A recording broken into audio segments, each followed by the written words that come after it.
recognize the picture? You guys have to recognize the picture. This is funny, but this is not as funny as what the next one is. In fact, I'm going to show it to you. We're going to have the daily quiz, but you should see it because it's kind of funny to me. Okay, there we go. And the wolf chewed up the children and spit out their bones.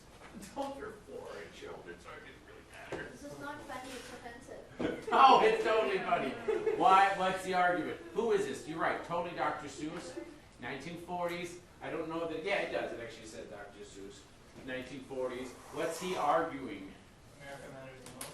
Yeah, well, is he actually arguing that? I'm just going by the picture that said America first. Yeah, I know, but you look at this and you say they're foreign children. It didn't matter. Is this something that you're supposed to believe? He's being sarcastic. Totally sarcastic. Like, that's a horrible thing. All children matter, foreign or not. So what's he arguing? He's arguing that Hitler is the one and he's chewing up children. And so what should the United States do? Nothing. No! Because they're foreign. That's just kidding. Go ahead. He's saying that we need to get involved. We absolutely need to get involved. He absolutely be involved. But he is making fun of who? That's why it's got America first. Who is he making fun of? Isolationists. He's making fun of the people saying, no, we don't get outside. We don't worry about it. We're only dealing with what the United States is. He's making fun of those people. And he said, well, they're foreign children. Anyone who watches that knows that that's the exact opposite of what he really means. Okay, now this is kind of a very interesting thing. Does the United States want to get involved in World War II?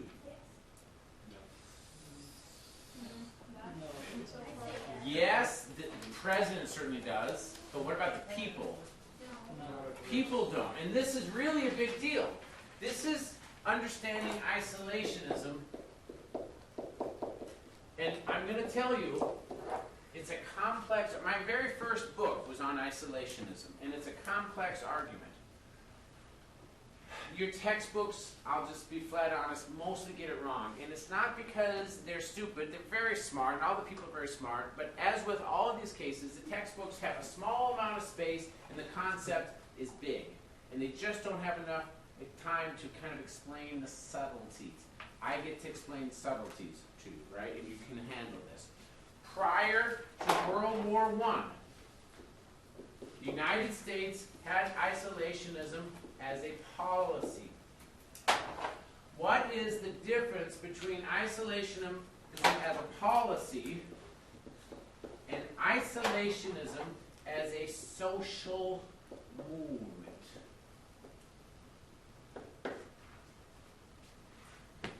This is why your textbooks don't put this in. It's hard. Go ahead, Mary. Isolation as a policy, is that because the country cannot function or succeed if it's not isolated, and then as a social movement, it's because people don't want to? Okay, you're totally on the ball. Let me put the language into that, because what you said was right. Prior to World War I, our policy was diplomatic isolationism. We don't get involved with treaties, entangling alliances. This is what George Washington said, entangling alliances, said way back with his farewell address. And that was basically our policy right up until World War I.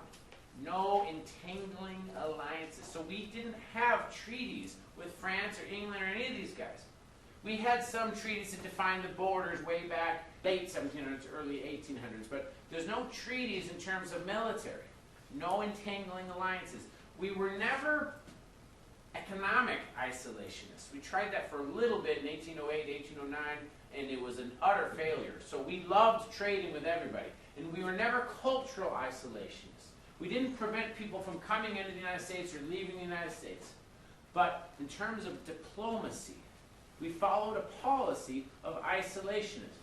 We don't get involved. This is one of the reasons why we don't get involved with World War I in 1914. Is that it's Europe, and Europe is, in our minds, a little corrupt. We eventually get involved with World War I because we have no choice. This is really critical. We didn't want to get involved with World War I, but we could not be as big and strong as we were and not be affected by a war that's dominating Europe. And so our ships, unrestricted submarine warfare, we got involved with World War I. This is a lesson that taught us something.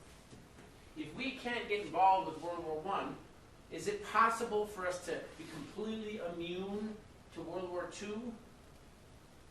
Is it really possible for us to be completely immune to a massive war of any name in Europe? No. And so in terms of policy, we were no longer isolationists. Now this is where it's confusing. And part of this, it has to do with how your textbook starts explaining our approach to World War I, how they start explaining what we do afterwards, how they start explaining the UN and all sorts of stuff. And they find themselves kind of in a difficult situation because they don't carry the narrative from the beginning to the end. But the fact is, when the war is over, World War I, we do not join the League of Nations. We're not in it. We do not join. Now, does that mean that we are isolationists? No. Why not? Because we just didn't agree with the We thought the League was corrupt. We thought the treaty was overly harsh. We thought that it promoted winners and losers. And our whole argument was that there were no winners. There should be no losers. Germany isn't really any more at fault than England. And so it's not reasonable for them to accept all the blame and then pay through the nose for a long time because it's going to make things worse. Wilson was okay with this as long as we got the League. That was his baby. He wanted the League. He comes back to the United States and Congress rejects it not once, but twice. The American people were very opposed to us joining the League of Nations. And it wasn't just because of this isolationist heritage. It was on the idea that it's corrupt. It's a tool used by the English and the French to maintain their empires and to keep Germany down. And that's just going to lead to more wars. So we're not going to be a part of it. But we're not isolationists. What's the proof of this? Proof number one, the Washington Naval Treaties. What was this? I talked about this in the 20s. I don't know if you remember. It was arms reduction. Now, you guys unfortunately don't remember, but in the Cold War, this was a really big deal between the Soviet Union and the United States. Arms limitation talks, arms reduction talks. Well, we don't have nuclear weapons in World War I, but what do we have? What's the big, powerful tool that people have? Ships. Ships. So this was a way of controlling the massive artillery. So we set ratios. And the people that were in there, we had England, we had France, we had Russia, we have Japan, and we have the U.S., and we set ratios. The U.S. gets to have like 7. England gets 7. 5, 5, I don't remember, I think Russia was at 5. Bunch of ratios. So that if we added more weapons, that would allow them to add more weapons. It's an arms reduction. This is a treaty. This is not no entangling alliances. This is a treaty. And the United States is doing it, but we're not doing it through the League. It's like a parallel system. Another example, and we were making fun of this quite often, the Kellogg-Briand Pact. Who is this really initially between? Kellogg is America. Who's Briand? French, right? Originally, it's between us, and it's basically a law to outlaw war. And then I believe, and I could be wrong on the number, but something like 162 nations signed on this. Is this example of isolationism? No. But it's not through the League. Now, your textbook, it's hard to explain this. It's hard to explain it. They just don't have enough space to explain it thoroughly. And so they generally say, well, the United States was isolationist. We went into World War I, we were upset about it, and then we went back into isolationism. And it's not true. In terms of our foreign policy, we became anti-isolationist. We were involved, but we weren't doing it through the League. You might call it unilateralism. And this is a wonderful word that nobody likes anymore. Unilateralism. Does anybody have an idea, just looking at what it means, the word unilateralism? It's what it is. It's, I mean, quite literally what it means. One-sided.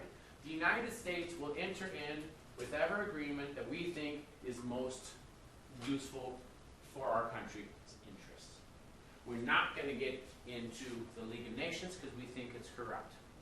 But that doesn't mean that we don't have a member there watching what's going on, and it doesn't mean that we're not interested. We are. And we may sometimes comment on their decisions. But we will have other agreements that we do outside of the League of Nations. So the United States, by policy, is not isolationist. Go ahead.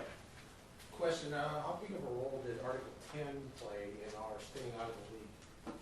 I can't remember Article 10. Okay. Is this the military, That use was of the military? one for all and all for one. Yeah, that's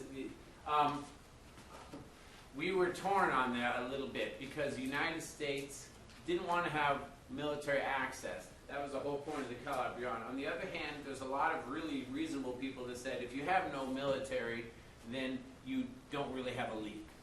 And I would say that was probably its greatest weakness. When we get back into the UN, we don't have this weakness. The very first thing we do is to make sure that we're going to have a military commitment. So if someone breaks the law, it's not just going to be an economic sanction. What is an economic sanction?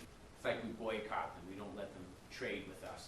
And that's kind of what we were hoping for with the League of Nations. What happens when Italy invades North Africa? 36. Nothing. The League of Nations says you can't do that, but people debated whether or not we should apply economic sanctions. Because if we apply economic sanctions, we may be actually encouraging some type of hostility. They debated it. Same thing when Japan invades Manchuria in 1931. Japan is in the League of Nations. They signed on the Calabrian Pact. The League said, no, you've just violated the rule. You can't do that. What did Japan say? Well, I guess we're not in the League of Nations anymore. That's it. It has no authority, no power to it. And oddly enough, the United States was not involved. And so we were quite critical of this component. This is hard to explain, and I'm going to explain it anyway because you can hand it. Remember the winners and the losers. In the World War I, England and France were winners. Who lose? Germany, obviously a loser, right? Austria, obviously a loser. Russia, even though Russia starts here, they surrender before the war is over, so they're a loser. What about Italy? Italy starts here, and then waits, and then comes over here, and they end up kind of being a loser as well, economically. They're not really a main player. When the war is over, the United States, even though we are clearly a winner, it's because of us that that war is over. We are not on either side because, remember, we don't believe in the winners and losers, so we don't sign off on the Treaty of Versailles. And we don't enter the League of Nations. And part of it is that we think the treaty is too harsh. Well, why is it so harsh? This is human psychology. You guys can get this. Remember, France loses 1.2 million. England, I believe it was 900,000. Germany loses 2 million. Why? Why can't we say there's no winners, there's no losers, let's just start from scratch? Yeah, it's human nature. We fought the war, amazing amounts of blood, our brothers, our sons, our fathers. We go back home and we tell them, well, we're just as much at fault as Germany. Is that going to sell? Especially knowing that these guys are democracies, which means people vote them in. It's easy, in a sense, for the United States to say, yes, you guys are all losers, but we weren't in that. Now, we lost a lot of people, don't get me wrong. But at the same time, We didn't start it. We are there 17 months. These guys are there from 1914 to 1918. And the death tolls are amazing. And so they can't. They have to have some reason for having been in the war. And the Treaty of Versailles is the justification. Now, for England and France, they get a gob of money from Germany. And so that kind of makes them feel better. What happens in 1930s? England and France, it's been 12 years. What has happened to that emotional high that they had right after the war? It fades. Are they as angry with the Germans? No. In fact, in hindsight, they look back and they say, you know, the United States may have been right. And we see this with the signing on with the Kellogg-Briand Pact. You know what? We may have been too imperial. We may have been a little bit too eager to fight. Remember, we didn't have to get in 1914. If we'd have just been talking a little bit more, maybe we could have avoided this. What we see with England and France is that the winners tend to go a little bit, and I don't want to say softer, but I will definitely say rule of law. Law instead of military power. That's the solution. That's the way you resolve conflicts. What about the loser side? They have the same emotions that the English and French have. They also lost. Germany lost more people. And when the war is over, what do they have to console themselves? They can't say that they weren't at fault. They have to say that they were at fault. They had a revolution that overthrew the Kaiser and tried to create some democratic government, very weak, constantly in problems, and their economy was horrible. You see pictures, and I'm pretty sure some of your textbooks have pictures of these little kids with a wheelbarrow with stacks of money that are literally that high for a loaf of bread. It means that they're just printing off the money. It has no value whatsoever. Their economy is genuinely in the tank, and they're printing out the money because they have to pay England and France. So these guys, when they look back at the war, what is their assessment? In England, England looks back at the war, and they say, we were a little bit trigger happy. We should have talked. But England is speaking from a certain point of luxury. Their economy is booming. They're doing very well, much more stable.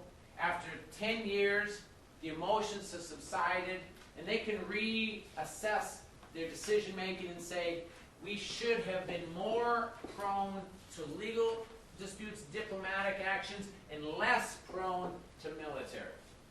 When the Germans look back at the same time period, the Germans, the Italians, the Austrians, their economy is in shambles. And they look back at this. And they say, what was wrong with the war? Should we have been more involved with the diplomacy and the law? Or should we have been more involved with power? And this is what we talked about when we mentioned what was Germans' reaction when they sunk the Lusitania. It wasn't even an American ship, it was an English ship. I mean, you could think by all rights, it's English, they're the enemies, we should shoot them. The United States said, no, the Lusitania is a cruise liner. It's not military. There's people, normal civilians on it, and you killed 1,200 civilians.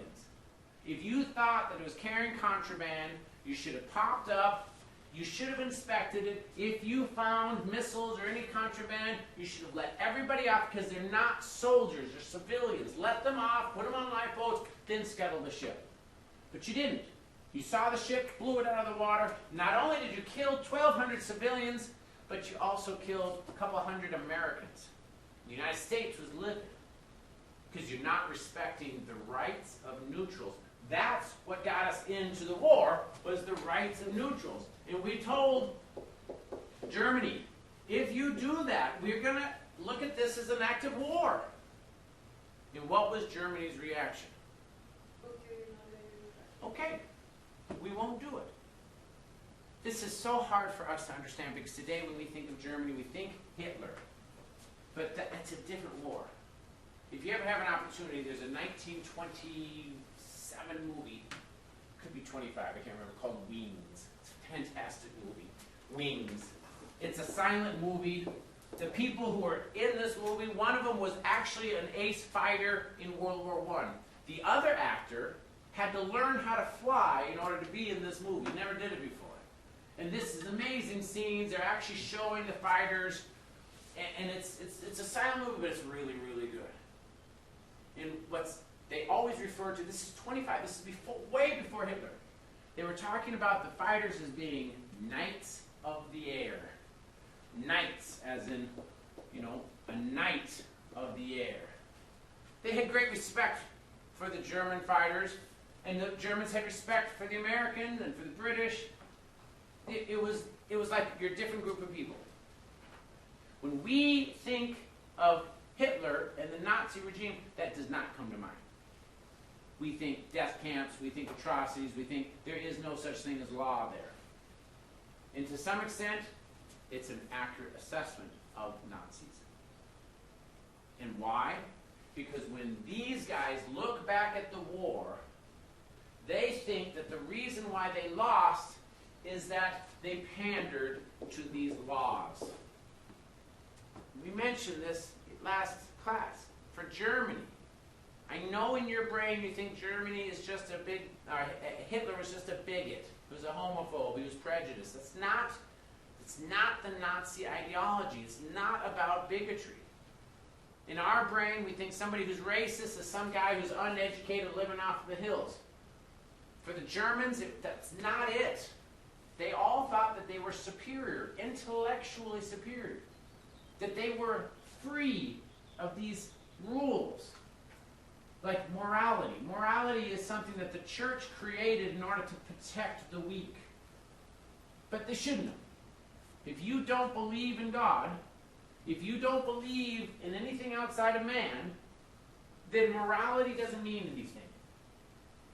You have to look at the world as if they're all animals. They're all a herd. And some of these animals in the herd are strong and they should be reinforced. And some of them are weak and they should be culled. And you treat the world as if they're animals. If you don't have God or religion or morality in mind, if you remove that, if you're only thinking about humans as animals, then what's to prevent you from saying, okay, these groups, they're the master race. They're the ones that should be promoted. And these guys, they need to be culled, systematically removed. This is the argument Hitler is making. He's doing it from the sense of science. And he looks back and he says, all these laws are really used by the weak to handcuff the strong. If we were fighting World War I, and if we had done unrestricted submarine warfare from day one, then we would have won this war. Who cares if they're civilian? They're English civilians. Who cares if they're Americans? Just give them an onslaught. We would have won the war. You have to understand that this changes the ideologies. When we were thinking of World War I was really about empires. It was a struggle for empires. But when we think of World War II, it's about ideology. Those who had won, the victors in World War I, tended to be stronger on this rule of law. And oddly enough, those that were the losers of World War I were far stronger on rule by might. The strong will win. That's why I mentioned when you look at this picture of Mussolini, it's not an accident that he looks like a thug. It's totally deliberate. Power, order. This is how we'll win. We have strength, power. It's not an accident that Hitler, okay, he was a corporal in the military. He's not a military man. He's actually a civilian, but he wears a military outfit. His entire group of folks are all in this military group because it's order, it's power, it's strength. Hitler is elected into office in 1933. He doesn't have a revolution. He is elected. And he's elected on the promise that we are going to bring respect back to Germany. And we should, because we are the core of our civilization. He calls himself the Third Reich. The Second Reich goes back when Germany was formed in 1870. The First Reich goes all the way back to Charlemagne. And here's the humor of all humors with Charlemagne. We mentioned this in the earlier class. Charlemagne taken over both France and Germany. He had all of Europe. Well, it's humor and humor because Charlemagne was actually French. But in the Hitler's view, no, this is the German people. We took over Europe. We have a natural ascendancy. And if we go back into our history, in 1850, after the English defeated Napoleon, Napoleon went all over Europe. And we created this sense of a balance of power. This balance of power between different countries. It didn't include Germany. It should have. Because we were the most powerful group of people. We just weren't united. And as a result, we had England, we had France, we had Russia, and Germany wasn't accounted for. When we emerge and unite in 1870, then all of Europe shakes a little bit. And that's why we go into World War I, to try to readdress these empires. And we failed. But don't worry, we will rise again. But it's not based off of law. It's based on an argument that we will be strong. This master race concept is that scientifically, of the big herd of humanity, we're the strong ones. So we're not going to allow our strength to be sapped by these other folks. This make sense? Why is this a trouble? I mean, there's all sorts of trouble, but just ponder. One side is more committed to law, and one side is more committed to power. I don't know if any of you guys are philosophy majors. Have any of you ever read Plato's Republic? It's a great book.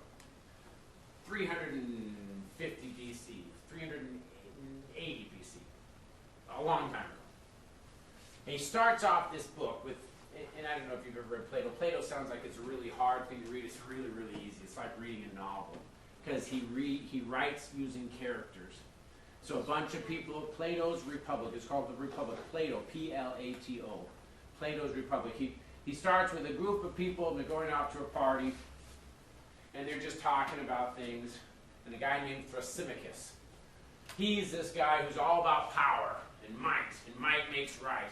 And the protagonist is a guy named Socrates, who was a real philosopher. But it's Plato writing for Socrates. And they end up with this question: which is more successful? The strong man who does whatever he wants, or the just man who follows the rules? And the rules of justice. It may be weak. Which is better? Which is more successful? What do you think his answer is? No, he's a philosopher. So he's going to say justice wins all the time. It may seem like the powerful guy wins, but the powerful guy is winning at the cost, basically, of his soul, of his character, of long-term integrity, and he can't maintain it all the time, and so everybody goes up against him. And yet the just man, because he's right, even though he may be physically weaker, and maybe he may even suffer setbacks periodically, because he's right, he will persevere. That's the basic argument. Now, he takes a good 1,000 pages to do it, and there's all sorts of wonderful allegories and other things, but that's the argument. But this is what we're seeing with World War II. And in practical, outside of philosophy, what do you think? Which is going to be more successful, law or might? You think so? Why? Because if the other side isn't complying with following the law, then it doesn't even make sense. We have laws. You're very sharp, Taysha. I don't agree with that. But let's talk about it on the short term. Now, first of all, we have to look at what's happening in the United States. These are what's happening in Europe. But the United States, we are not isolationists. By policy, we are not isolationists. And yet, and Mary brought this up right at the beginning, it's a social movement. As policy, we are engaging the world. But most of the people don't want to. In 1941, December 1st, 1941, they had a poll. Should we get involved? 41, remember, this World War II begins in 1939. So it's 2 years going. In December 41, December 1st, a poll. Should the United States get involved with this war? 90% said no. That's what this is armed against. He's looking and said, we should be involved, we should be helping. If it's against right and wrong, we should be on the side of the right. We should be helping the wolf. We shouldn't be allowing the wolf to exist by himself. We should be in this war. But that was a minority. 90% said, no, we shouldn't get involved. But there was a qualification, a condition. The same poll also asked, what if we get attacked? And what's the answer? Yes, we should. Almost equal. Oh, if we are attacked, we should get involved. This is December 1. Why do I keep emphasizing December 1, 1941? And then December 8th, we get the exact same poll. And what's the result? 90%. Absolutely, we need to get into this war. Because what happened on December 7th? Pearl Harbor, we were attacked. What it means is that if we can get away and be isolationists, if we could be isolationists, we'd love to be isolationists. They had concepts called Fortress America. We are surrounded by oceans on both sides. We are not going to get hurt. It's not true. Soon as we get hit with Pearl Harbor, and not just hit, I know it's off in Hawaii, it seems like far, far away, but it wiped out half of our fleet. I mean, it was a blow. We are not Fortress America. Immediately we change our views. Yes, we'll get into this war. Prior to this, though, remember, the people don't want to get involved. But in terms of a policy, are we neutral? No. From the very beginning, 1935, this is about the time when Italy starts attacking North Africa. And the United States says, well, we won't sell them weapons. In 1936, we say, well, we won't sell them weapons. We'll still sell other things, clothes, food, whatnot, but not weapons. By 1937, when it looks much closer, like we might get involved with this war, we still have this argument, we're not going to sell them weapons, but you know what? If they come to the United States, if they pay us cash, so there's no credit, and they pick up the weapons, we'll sell it. Why do we do that?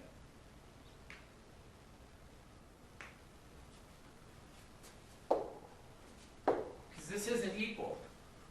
We are clearly on this side, and we don't want to help that side. When Mussolini is in this war and we see Germany beginning to arm, it's not, we don't want to help them at all. We don't want to be involved with the war, but we're not supporting the rule by might. Cash and carry, and the reason why we do this is that we don't want to get sucked into the war. If we give them credit, then we want them to win, because what happens if we give somebody credit and they lose? We'll never get the money back, right? So we don't want credit. And we don't want to be shipping the weapons there, because if we ship the weapons there, then what could the other side do legitimately? Because that's right, we have contraband on. So you come in, you pick it up, you give it cash, we'll give it to you. Because we want you to win. We're still kind of hedging our bets, but this is also still 2 years before the war really breaks off. As soon as the war erupts, what do? I don't know if you have this, we'll talk about this in a second. We don't have it. I'll just tell you.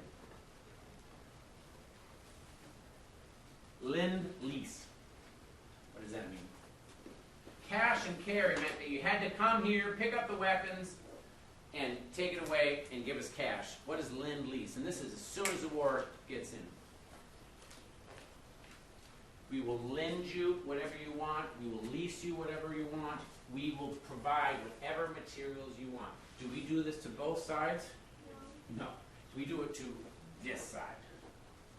We're not getting involved with this war. Why? Because most of the country doesn't want to get involved. They think we can stay out of it. But we are going to help this side. It's not equal. This isn't about empires. We're not blaming England for having an empire here. It's about ideology, and they're on the right side.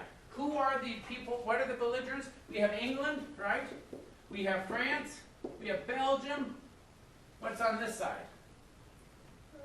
We have Germany. We have Austria. We have Russia. We have Italy. Japan. Remember, where was Japan at the end of World War I? I didn't put them up there, but this is why it's called a world war. We talked about this last class. They were on the Allied side. Why did they get involved with that war? Did they really care about Franz Ferdinand or England or anything like that? No. Go ahead. They wanted an empire. They were modeling after England. They loved to be on England's side because they want to be England. But England was pushing onto the rule of law. And by the 30s, England had denounced Japan for attacking China in 1931, 8 years before the war starts. And so Japan is on the rule of might side. They formed an agreement with the people that think like them. Germany, Austria, Russia. These are the groups. And even in our isolationist America, we don't have much of a disagreement on that. We just believe that we could avoid it if we can. Let me make sure you understand what happens. Remember, the Treaty of Versailles had 3 main conditions. And this is the Treaty of Versailles. So this is, 1919. This is after World War I, but this is against Germany. The United States isn't a part of this, but Germany is supposed to be under this. And the rule is, number 1, no military. You can't do this again. Number 2, no joining Austria again. Austria and Germany are 2 separate countries. They can't join. Thirdly, no entering Rhineland. What is the Rhineland? The Rhineland. So here's France, here's Germany, here's Belgium. The Rhineland is this territory right before France. Don't go in there. Now the 4th one, which isn't part of the conditions, it's just the reality, is you have to pay for all the damage you did. Germany gets elected, Hitler gets elected in 1933. And he's on the platform that he will bring respect back to Germany. What's the very first thing he does? Build the military. Starts building military. Slowly. He's not saying, well, I'm not being attacked. You said we could have a police force. We're doing a really big police force. In fact, isn't that kind of our whole party? Is we're all kind of members of this? It's more of a police force, really, but we're beginning to build it. By the time we get to 1935, he's not just building the police force, he's actually building weapons. And he begins to do it by doing this huge advanced air craft, Air Force. I thought that they did have military, but it was just restricted. It was a military that was supposed to be limited to police only. So, enough to have a police. Yes, go ahead. This may not have anything to do with it, Go ahead. but why weren't they allowed to go into Rhineland? Because it's right next to France. And that was where they had World War I. Remember, they went through Belgium because they were trying to attack France. And so France is like the treasure that Germany wants. So you can't go near them. It's just like the no man's land between India and Pakistan. Very much so. Very much so. That's exactly what it is. Very much so. So they start doing this. By 1936 and 1937, what also do they do? I think I gave you a whole list of things. There you go. For the first 3 years, immediate reaction. Now, France, by this time, even though it's rule of law, is worried. So they developed something called the Maginot Line, and I'm only going to say this because it's a little funny. And it's funny in a black humor sort of way. So here is France, and here is Germany, right? And okay, Switzerland and Belgium. So Belgium's got a bunch of mountains. And Belgium is on the same side as France. So they're allies. Germany is right here. Now remember, there's also big giant Austria. As soon as Germany starts rearming, what can you do about it? Remember, Japan invaded Manchuria, and what does the League do about it? You shouldn't have done that. Okay, I guess we're not part of the League. Italy invades North Africa in 1936, and what does the League do about it? Well, we're not going to trade with you. But really, there's nothing. So Germany starts to rearm immediately. You can't really force them. You can't go in there and police them. You can't throw them in jail. So Italy does, France does a very reasonable thing. They create a wall. I mean, this is a huge, giant, enormous wall called the Maginot Line. In fact, it's amazing because they would have a bunker system with underground tunnels, concrete, okay? And every so often you'd have this great big bunker with cannons faced out there. And supplies get to go from one bunker to the next. So bunker, bunker, bunker, bunker, all the way up and down there. And the tunnels are able to move supplies. This is an amazingly fortified position. Can anyone tell me what's wrong with this plan? It's kind of. Yes, it's scary. How about this? They don't build it between France and Belgium. Why is that? Belgians are allies. It's also mountainous. It'd be really difficult, but they're their allies. So we'll get to this, but when Germany eventually attacks, what do? They go through Belgium, and they do it amazingly fast. 3 days. Nobody expected that they would do that because remember in World War I they got trapped in Belgium. But of course in World War I they didn't have the airplanes that they had. They didn't have the tanks. They didn't have the mechanized army. It's called Blitzkrieg, lightning army. Just go super fast. They didn't have those things in World War I. In World War II they do. And so Germany gets behind the Maginot Line. Can you tell me what's wrong with this defense system? No way to defend from behind it. The cannons face one way. And it's in concrete. They don't go around. You know, we laugh a little bit. France was done in 30 days. Germany gone in 3 days, France gone in 30 days. Just that quick. It wasn't like France wasn't prepared. They put in millions into this Maginot Line. Dumb idea. Hitler rearms. By 36, we start moving. 36, he goes into the Rhineland, where he's not supposed to go. And what does Europe say? You're not supposed to do that. What does Germany say? I'm just defending my borders. Everybody has a right to defend their borders. I should be able to right to defend my borders. Okay. And then he takes Austria, 38. They call it the big Anschluss. They all speak German, we speak German. We should have been united ages ago. We are one country. And it is illegal against humanity to prevent us from uniting like brothers should be united. What does Europe do? Nothing. And that was a major part of the Treaty of Versailles. And then, Sudetenland. Where is the Sudetenland? So we have this place, Czechoslovakia. And Sudetenland is this one section of Czechoslovakia. And some of them speak German. But Sudetenland, Czechoslovakia, Hungary, all these people, they speak all sorts of languages. In fact, a lot of Austria speaks different languages. But Germany said, this area also should have been in Germany. Now the difference is that when Austria comes in, Austria kind of welcomed it. People would debate this. If you ever see The Sound of Music, there's a lot of people that said, I don't want to do this. But there's also a lot of people that kind of welcomed it. There's no big army that prevents Hitler from coming in. Hitler just joins in with Austria. Austria says yes.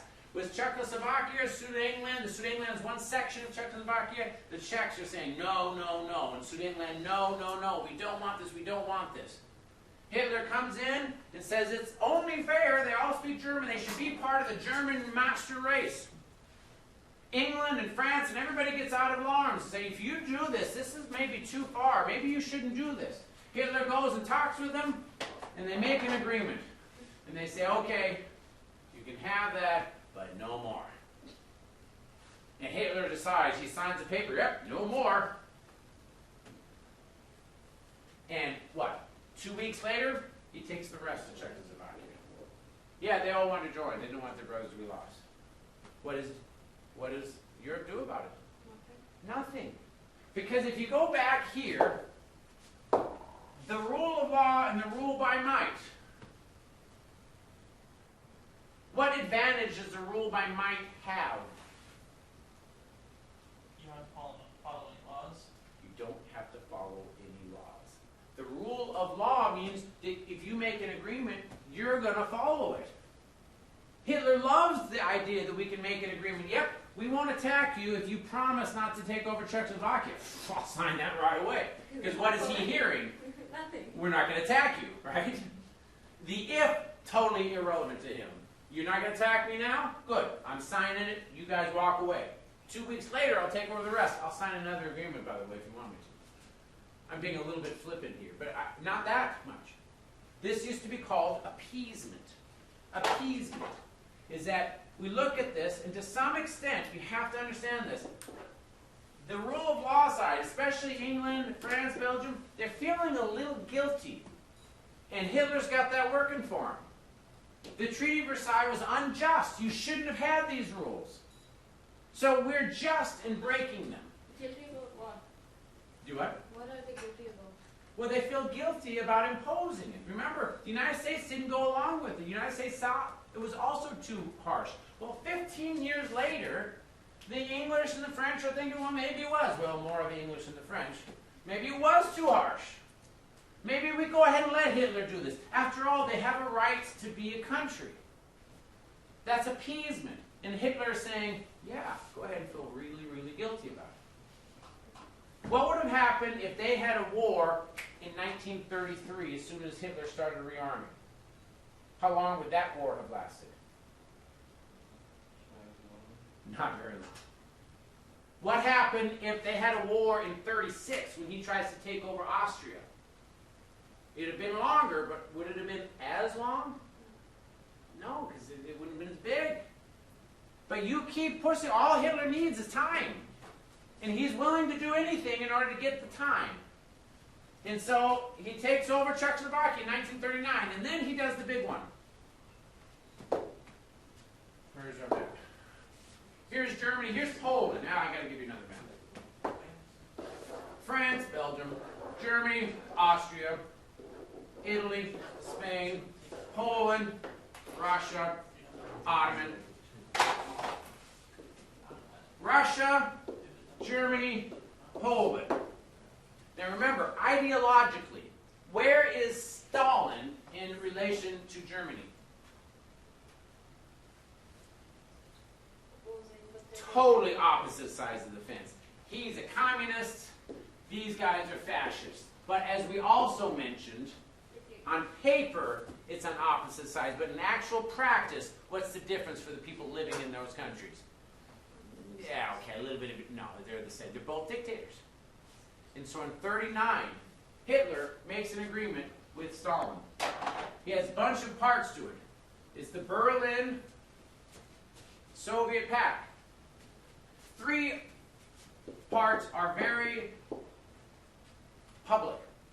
Basically, it says Hitler has no intentions of attacking the Soviet Union. If Hitler happens to go into Poland, it's not an attack on the Soviet Union. So Soviet Union will not respond in kind. It's a non-aggression. We're not fighting against you. Other parts, less public. The other agreement is, if we go in there, we're going to divide up Poland, and you get half, and we get the other half. So we'll divide it in half. And not only that, while we're doing this, you can go ahead and take What does that seem like to you? It does seem like a treaty, doesn't it? Doesn't it kind of seem like an alliance? We already had an alliance, a very strong alliance between Germany and Italy, right? And these guys were allied across the waters with Japan. And so if he gets an alliance with Russia, isn't that pretty much all the rule by might, folks? And Stalin says, okay. And as soon as we get that pact, they invade. Very important. They invade in September 1st. They go in, they take out Poland. England and France immediately declare war. And then what do? Nothing. They start rebuilding, but what are they going to attack? Are they going to go over and defend Poland? No. They just know that Germany declared, and they told Germany they're going to declare war. If they did this, they crossed that line, they declared war. But then what do? Nothing. France has the Maginot Line. He thinks he's protected. England starts, but they don't do anything. There are people in the United States that look at this and they call it a phony war. They look at this and say, well, the United States, or England is declaring war not because they really worry about Germany, but because they want the United States to jump right in and save them, just like we did in the First War. We're not going to do it. And so people were actually calling it a phony war. But what was Hitler doing? Hitler is saying, I just need time. So he swept right through Poland, and then immediately, what is he doing? He's getting ready to go this way. He doesn't let it known, he doesn't make it obvious, but that's what he's planning on doing. And England and France are just sitting there waiting. And the people in the United States says it's a phony war. England could take out Germany anytime. Because remember, we beat them last time. Well, November 20th, Soviet Union starts going in there and nobody even pays attention. Take out Finland. We don't think of them because we're thinking about Germany. And yet, there's an alliance. The next year, we see action. They start going Norway, and then Belgium, and then France. By this time, England has got materials, but they're shocked. They're shocked by how fast the war happens. Zips through Belgium in 3 days. And part of it is called this fifth column. This fifth column starts because way back in 36, Spain was having its own little revolution. It wasn't part of the Allies. It wasn't done in any of these things. But they were having a revolution against the king. There was a capital city, Madrid. And they looked at Francisco Franco, and he had 4 columns going to this city. And everyone is watching this. The whole world, because he's got modern weapons.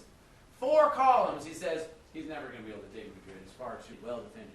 He comes right up to it. The world's watching. And the next day, he takes it. Just like that. And how does he do it?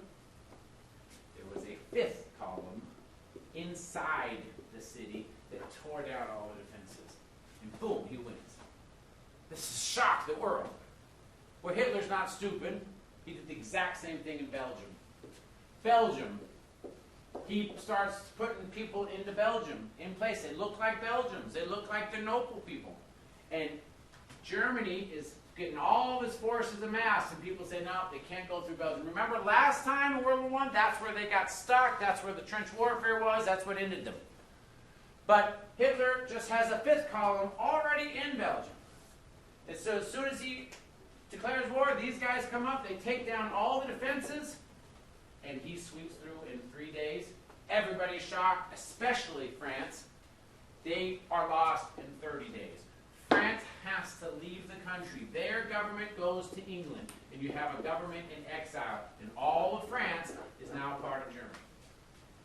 Now, irony of all irony, by 1940, the Americans, the people that don't want to get involved with war, they said, you know what, it's just not possible.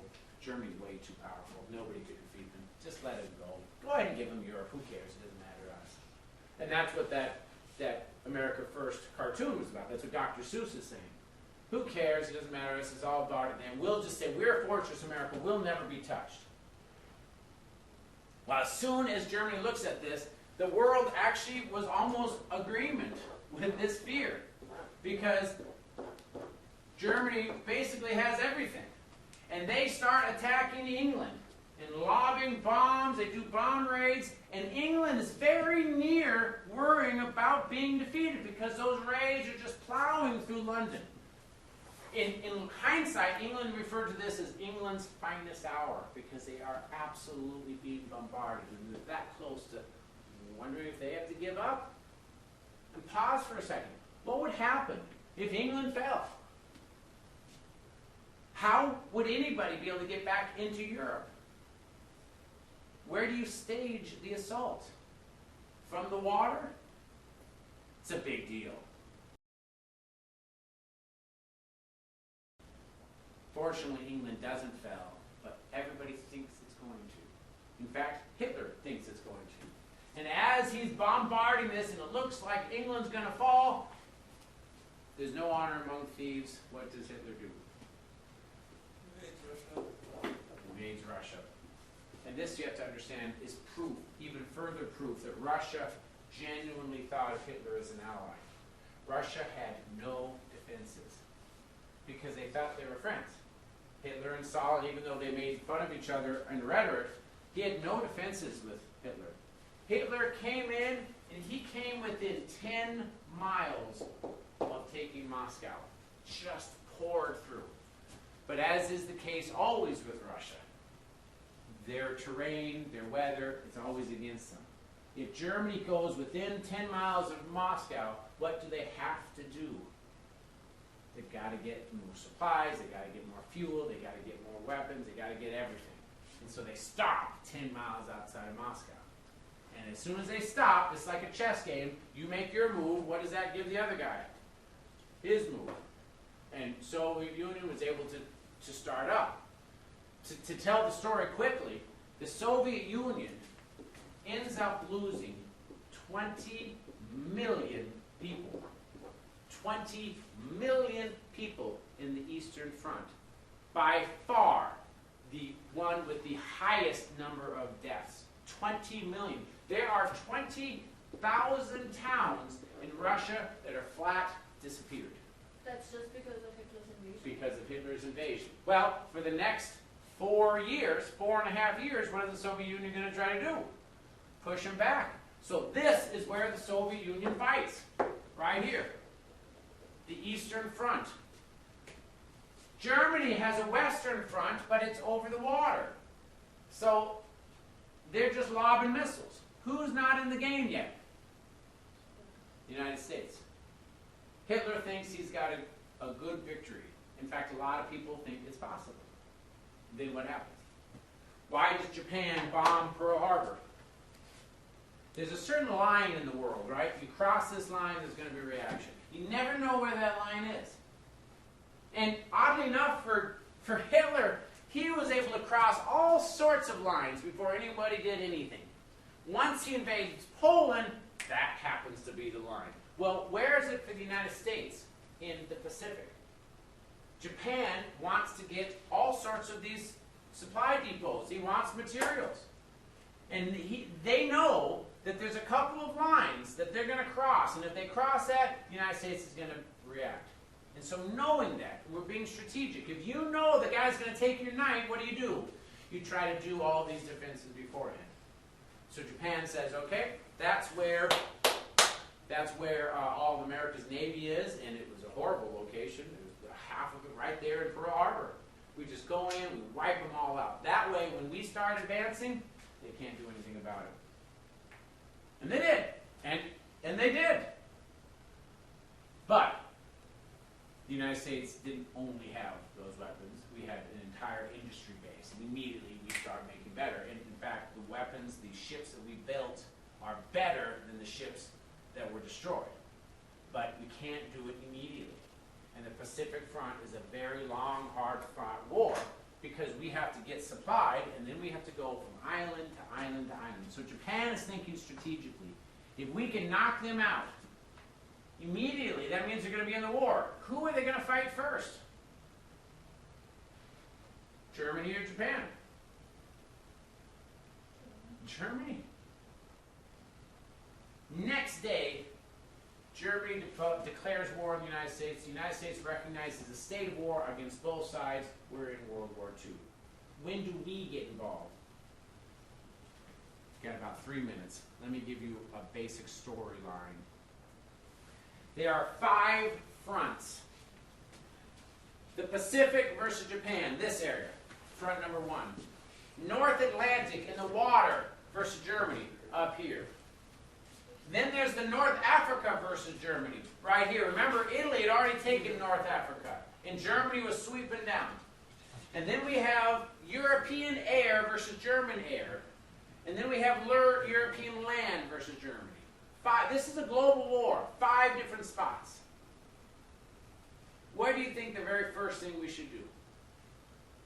Knowing that even though we knew this was coming, we had a population that wasn't wanting for us to get in the war, so we are building. We're not isolationists by policy. FDR knows that we're going to get involved with this. So he starts rebuilding, but we have to do it relatively slow. Because what are the isolationists at home going to say if we start becoming really hyper-military? And we want this war. We just know it's going to be in there. So what's the very first thing we should do? Those 5 fronts, where should we go first? Pacific. That's one option. How can we attack this base? We can come in and we can help England. We're definitely coming in. But we need to have someplace else. We need North Africa. That has to be a launching pad. So that'll be the first. It's also the furthest away from Europe. We can do this. It's Italy. We can try this. That's our first approach until we're able to get ready. In the end, if we want to win this war, what's the last front? For the Germans, what's the front that we have to do in order to win this war against Germany? It's got to be Europe. European land versus Germany. We've got to cross this water and we have to attack. But we can't do it when Germany is a huge fortress. We have to soften them up. We have to weaken them. So we have to do all the other fronts first. That's what happens. 3 stages of this war. The first stage, from 41, and let's be honest, it's like a month of 41. So mostly 42 and 43, we're softening them up so that we can be prepared. And while we're softening them up, we are rebuilding as possibly as we can. We're also preventing blood loss. What I mean by that is that Japan had gone through and taken a ton of islands. We have to stop them from advancing. So we do go to the Pacific to stop them from advancing, but we're not going to attack Japan yet. We just want to prevent them from going farther. We want to prevent Germany from going farther in Africa. We actually knew this, in hindsight, we knew this as early as 1939, that Hitler's 4-year plan was to take out Russia, take out England, go into Africa, move over to South America, and then go into the United States. We got this through espionage. That was his plan. 4 years. And if you really look at what he did, isn't that kind of following the plan? He is that close. If he'd have taken out the Soviet Union, where would we have been able to land? What's going to stop him from taking out Africa? Nothing. And if he's got all of this, it's easy for him to get into South America and go through Central America. That would have been a battle. The United States would have been isolated. If he takes out the United States, why not have the world? He's got an agreement with Japan, but he had an agreement with the Soviet Union. If he's got all of this, what's left? It's not in 4 years, but world, total world domination. Stage 1, we're just going to stop. And we're successful. We are building up our Navy, we're building up our airplanes, we're building and we're stopping. Stage 2 is different. By the time we get to stage 2, we've actually successfully weakened Italy so much that we are able to go north from Italy. We start having an air campaign where we own the skies, and so we are bombing them. At this point, it's not stopping the bleeding. We are actually softening Germany to get ready for the final attack.